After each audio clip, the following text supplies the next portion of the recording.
Now, I show you that. I showed you that to tell you this. Okay.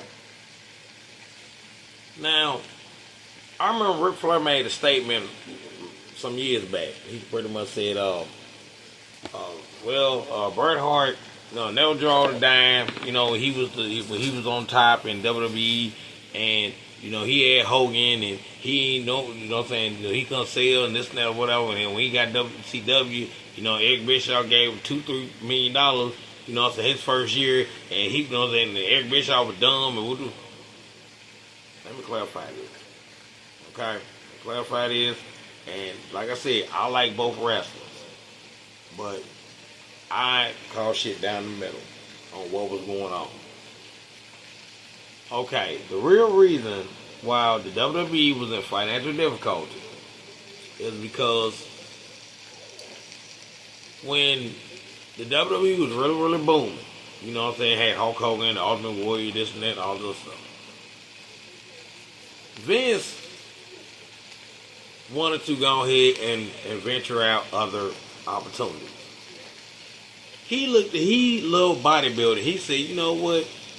I'm Mr. Olympia and all this stuff.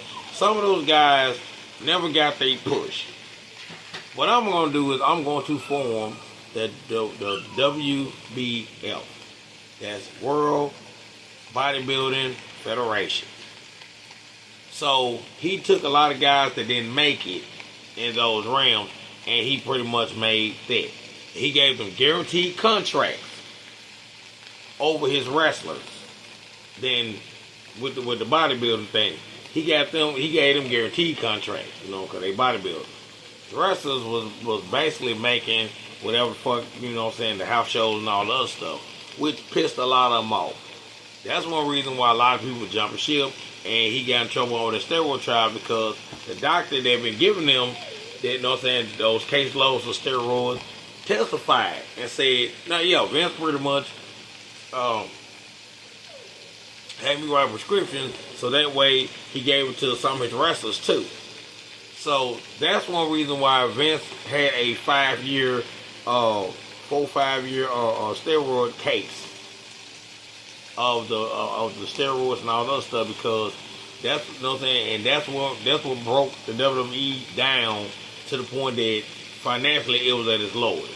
This is around time Bret was still champion.